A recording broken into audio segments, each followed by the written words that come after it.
tout le monde. Bienvenue à ce troisième webinaire qui s'inscrit dans le cycle La RSE en Afrique, c'est parti. Le premier webinaire était autour de l'ISO 26000 et précisément sa définition sectorielle, l'ISO 26030, en relation avec le secteur d'agriculture et de l'agroalimentaire. Le deuxième webinaire était sur l'expérience marocaine au niveau des ODD. Et aujourd'hui, on va voir l'expérience togolaise en ce terme au niveau des initiatives RSE et les ODD. Donc, je suis Hind Ait Mohamed, chargée technique de la gestion de la logistique des webinaires. Et permettez-moi tout d'abord de vous rappeler quelques consignes pour une meilleure visualisation du webinaire. Alors, comme vous l'avez constaté, tous les micros sont désactivés et ceci pour garantir une meilleure qualité de son et éviter les nuisances sonores. Donc, je vous prie de le garder désactivé. Et si vous avez des questions, vous pouvez les poster à travers la boîte de conversation ou bien partager vos remarques, vos compléments de vos commentaires. Donc, tous vos commentaires sont les bienvenus. Alors, aussi, vous pouvez garder votre caméra désactivée et surtout si vous constatez une instabilité de connexion. Donc, je vous conseille de la garder désactivée. Et bien sûr, vous avez l'icône participant si vous voulez voir les personnes et entrer en contact avec les participants au niveau de ce webinaire. Voilà, donc je laisse M. Placide, qui est notre modérateur, à nous faire une petite introduction sur nos intervenants et sur le contexte de ce webinaire. Je vous souhaite une bonne visualisation et merci. À vous la parole, M. Placide. Merci, Inde. Bonjour tout le monde. Donc, je me présenterai deux fois. Donc, je suis Placide Djouga, donc modérateur de cette session et intervenant à la fois. Et je vous souhaite la bienvenue à ce troisième cycle de webinaire sur la RSE en Afrique. C'est parti. Donc, aujourd'hui, nous allons parler d'initiatives collectives pour l'émergence de la RSE, je dis bien l'émergence, et la réalisation des ODD au Togo. Donc, je vais faire un petit rappel sur la mise en œuvre des ODD au Togo. Donc, aujourd'hui, selon les statistiques onusiennes, le Togo fait office de bon élève dans la réalisation des objectifs de développement durable. Sur les 17 ODD, le Togo excelle dans la mise en œuvre de 6 d'entre eux, dont notamment l'ODD numéro 6, accès à l'eau potable. Un deuxième, celui qui est relatif à l'accès à une énergie propre et à un coût abordable, avec la mise en place de programmes et de projets d'électrification en milieu rural. Et au niveau de l'ODD 17, ville et communauté durable.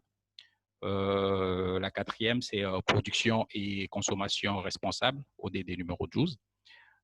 Préservation, restauration des écosystèmes, ODD numéro 15, et partenariat pour la réalisation des ODD, qui est l'ODD numéro 17. Alors, ce qu'il est important de savoir par rapport à ce bon score du Togo concernant la réalisation des ODD, c'est que ce travail est l'effort conjugué de plusieurs acteurs nationaux, qui soient de la société civile ou des institutions, et des acteurs internationaux qui sont les bailleurs de fonds, les partenaires techniques et financiers qui accompagnent le Togo dans la mise en œuvre de ces différents programmes de développement. Alors, aujourd'hui, au cours de ce webinaire, nous allons vous faire découvrir à travers des initiatives collectives comment des acteurs, à travers des collaborations spécifiques, mettent en œuvre des projets dont les résultats permettent de contribuer à la réalisation de ces ODD. Donc, nos intervenants de ce jour sont M. Tahiri Maziar, j'espère qu'il est déjà en ligne. M. Tahiri est attaché de coopération adjoint au Conseil de coopération et d'action culturelle de l'ambassade de France au Togo. Avec M. Tahiri, il y aura M. Agbetiafa Kofivi, qui est directeur exécutif de l'ONG Coursier d'Hôpital International. Il est Ashoka Fellow et entrepreneur à impact. Vous le comprendrez assez rapidement à travers la présentation qu'il fera. Monsieur Tahiri et Monsieur Agbetiafa nous parleront du projet Innovation pour la santé des mères et des enfants, ISM Togo, et d'une application digitale dénommée Dokita Eyes qui vise à rapprocher le client des centres de santé et qui est également un carnet de santé numérique qui permet le suivi à distance du patient. Ensuite, nous avons M. Mohamed El Béchir, qui est chef service inclusion sociale du bureau de l'UNICEF au Togo. M. El Béchir remplace Mme Guldouri, la représentante résidente adjointe prévue au départ, qui, à cause d'un conflit d'agenda, n'a pu être présente ce jour et présente à tout le monde ses excuses. Et pour finir, vous avez moi-même, Placide Djouga, je suis consultant en RSE, dirigeant du cabinet Valora Togo, qui est spécialisé en RSE et ODD. Monsieur El Béchir vous parlera du partenariat avec le secteur privé pour la réalisation des droits de l'enfant au Togo, mis en place par le bureau de l'UNICEF au Togo.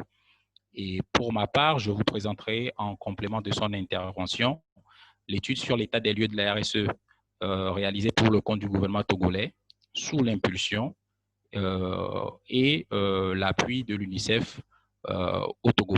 Et au-delà des résultats de cette étude, mon intervention, qui est complémentaire à celle de M. El Béchir, présentera ce qui est actuellement mis en place pour pouvoir amener le secteur privé togolais à intervenir ou à voilà, à mettre en œuvre ou en place des actions qui contribuent de façon globale à la réalisation des droits de l'enfant pour l'atteinte des objectifs de développement durable à l'atteinte de par le biais de leur engagement RSE. Ça, c'est ce qui concerne tous les intervenants. Alors, sur le déroulement, Inde a déjà fait un point tout à l'heure. Donc, ce que je vais vous proposer, étant donné la durée du webinaire qui est limitée, et étant donné la complémentarité des actions, c'est de mettre la séance de questions-réponses après chaque deux interventions. C'est-à-dire, M. Tahiri et M. Agbetiafa présentent en premier. Ensuite, on a la séance de questions et réponses. Et M. El Béchir et moi présentons en deuxième. Et il y aura la séance de questions et réponses. Les questions doivent être posées, je le rappelle, comme l'a dit Madame Int dans la box de messages. Et je vous prierai tout le monde de mettre vos micros sur off pour assurer une bonne qualité auditive. Donc, j'ai vu que M. Maziar Tahiri était connecté. Si M. Tahiri est prêt, donc c'est parti. Les RSE en Afrique, dernier webinaire, vous avez 10 minutes, M. Maziar. Je vous remercie. Bonjour à toutes et à tous. D'abord, je voulais m'assurer si vous me recevez bien. C'est parfait. Oui, parfait. Parfait. Merci à tous. Bonjour à toutes et à tous. Je tenais d'abord à vous exprimer toute ma reconnaissance pour m'avoir permis de participer en ma modeste qualité de responsable du pôle de la coopération française au Togo à cet exercice virtuel, mais non moins essentiel, sur les enjeux des objectifs de développement durable au Togo. C'est d'autant pour moi, comment dire, un honneur de participer à cet exercice parce que ça va me permettre un petit peu de vous planter un petit peu le paysage de la coopération française au Togo. En effet, quand on parle des objectifs de développement durable, mais ça participe aussi de la problématique de la responsabilité sociale d'entreprise, il faut d'abord avoir à l'esprit que toute la réalisation, toute la promotion de ces objectifs relève au niveau opérationnel de deux grands acteurs en ce qui concerne la coopération française.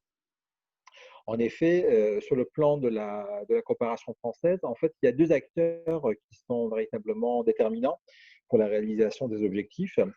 Il y a de manière très schématique, je dirais que la coopération française s'incarne de manière un peu bicéphale.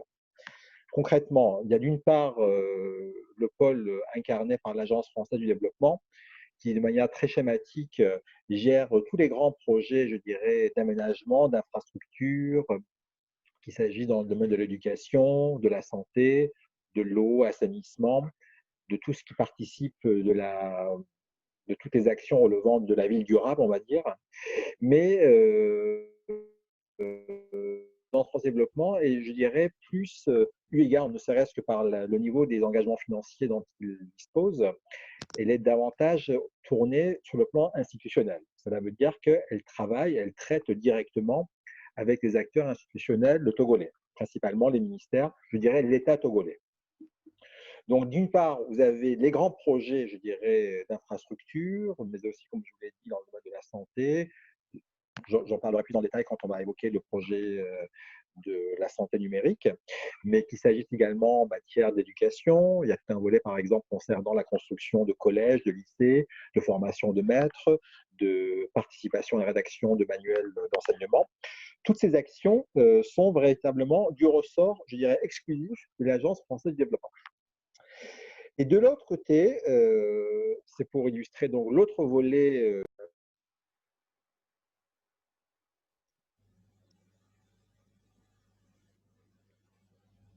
Excusez-moi, j'ai eu un appel en même temps. Oui, et donc l'autre, vous me recevez toujours? Oui, maintenant oui. Parfait. Oui. Et donc l'autre volet de la coopération est incarné par le service que je représente, à savoir le service de coopération et d'action culturelle. Donc, pour être très honnête, c'est vrai que nous ne sommes pas sur les mêmes niveaux d'engagement financier qu'un opérateur comme l'Agence française de développement. Mais néanmoins, je trouve que ces deux opérateurs, ces deux institutions se complètent bien. D'un côté, vous avez l'Agence française de développement qui travaille directement, comme je l'ai dit, au niveau institutionnel avec les autorités nationales, et de l'autre, vous avez le service que je représente, qui est un service de l'ambassade de France, mais qui est en interaction plus directe et plus immédiate avec la société civile du pays d'intervention. Donc, je dirais que certes, l'AFD peut être amenée dans la mise en œuvre de ces projets de coopération, travailler en partenariat, en synergie avec les acteurs de la société civile, mais principalement des acteurs qui viennent de la France, donc ce sont des ONG françaises, même si, encore une fois, dans leur mise en œuvre, ils peuvent être amenés à travailler avec des acteurs de la société civile togolaise. Mais néanmoins, si vous voulez avoir véritablement une bonne appréhension des dynamiques en cours au sein de la société du pays d'intervention, c'est véritablement le service de coopération qui est le bon interlocuteur, parce que, je dirais, compte tenu des process qui guident nos façons de travailler, compte tenu de la bonne structuration, du bon maillage que nous avons avec la société civile, nous avons une bonne vision de l'ensemble au sein de la société civile, en l'occurrence du Togo. Donc, à ce titre-là, nous sommes plus à même à monter de manière, je dirais, plus rapide que l'AFD, de manière plus opérationnelle, des projets certes moins ambitieux financièrement, mais qui peuvent néanmoins répondre également à leur façon aux problématiques relevant des objectifs de développement durable.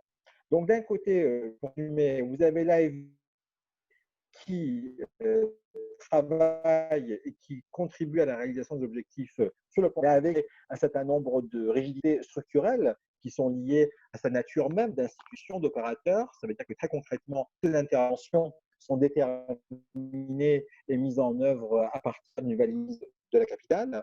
À l'inverse, vous avez un service comme le service de coopération qui, lui, sur la base de ses propres crédits d'intervention, c'est-à-dire des crédits qui sont alloués par la capitale à l'ambassade, elle peut tout à fait être en mesure de mobiliser très rapidement et beaucoup plus rapide et opérationnel des projets bien accessibles.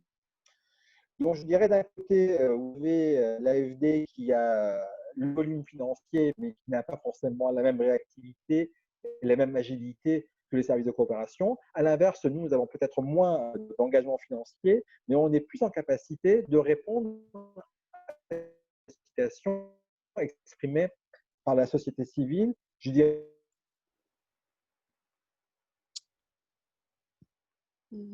le son. Oui, petite coupure de son. Je pense que ça va revenir très vite. Je ne sais pas s'il y a moyen de vérifier pour toi, Placide. Oui. Mm. Alors, il faut que je sorte du mode avion. Ah oui. Peut-être Est-ce qu'on le ici. voit toujours connecté, monsieur? Non, ça a été Non. coupé. D'accord. Non, non, elle est là. Il est vous là? me recevez. Oui, c'est bon, oui. Vous pouvez Peut-être reprendre. que je vais couper la vidéo, non? Parce que Oui, je vais peut-être. peut-être. D'accord. Bonne Ok. idée. Mm. Bon, je poursuis. Donc, je disais, d'un côté, vous avez l'AFD qui a le volume financier, mais n'a pas forcément la même qualité en termes de mobilisation de ses actions. Et de l'autre, vous avez un service de coopération de l'ambassade de France qui n'a peut-être pas les mêmes niveaux d'engagement financier, mais qui a plus de flexibilité et plus de réactivité et en capacité de répondre à des besoins, surtout des besoins d'urgence, qui peuvent être exprimés par la société civile du pays d'intervention.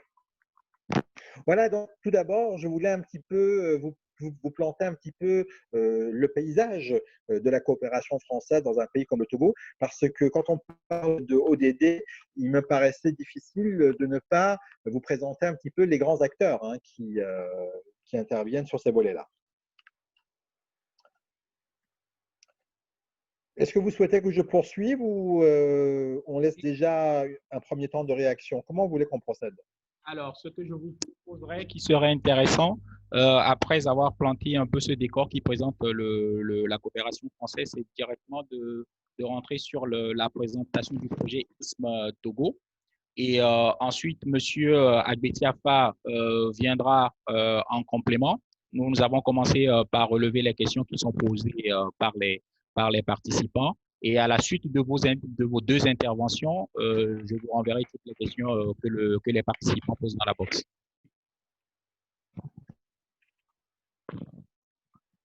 Parfait. Merci beaucoup. Donc, pour entrer dans le vif du sujet, les projets que la coopération française met en œuvre avec les partenaires, avec des organisations de la société civile, la plupart du temps, sont définis à partir d'un appel à projet. Ça veut dire que sur la base d'un certain nombre de crédits qui sont alloués, comme je l'ai dit, par la capitale aux services de coopération, nous sommes amenés ensuite à organiser un appel à projet autour d'une thématique donnée qui permet effectivement à des ONG togolaises de répondre aux termes de référence de cette proposition.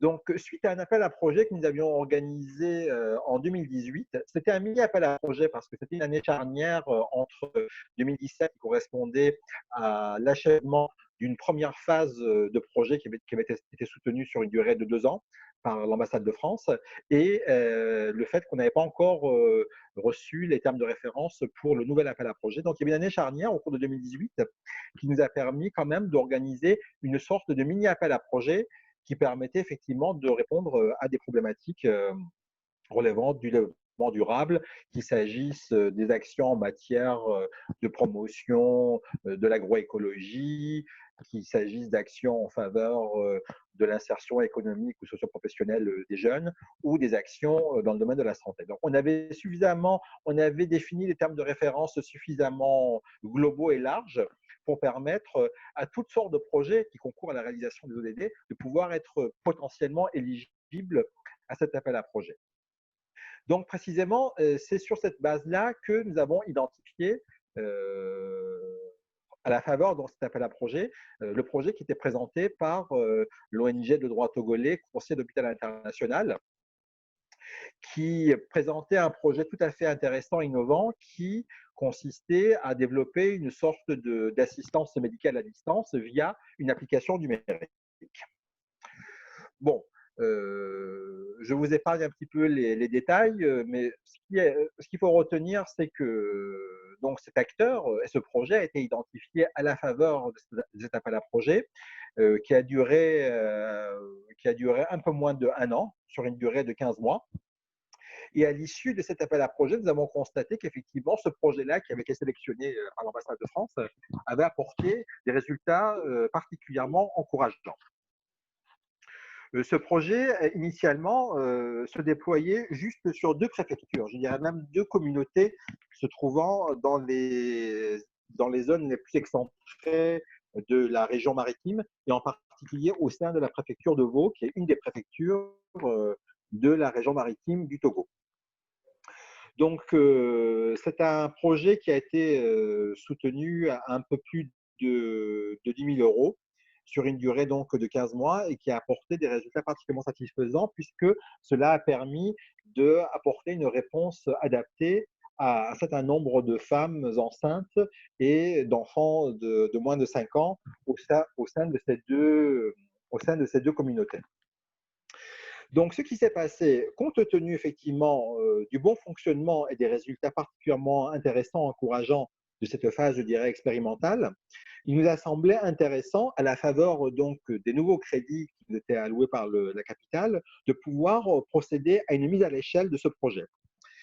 Donc, suite à un certain nombre de réflexions, à la fois avec notre partenaire opérationnel, donc l'ONG de droit togolais, Course de l'hôpital international, mais aussi avec un certain nombre d'échanges que nous avons pu avoir avec des partenaires ministériels, nous avons progressivement défini les bases d'un projet qui a été mis en œuvre sur une durée de 2 ans.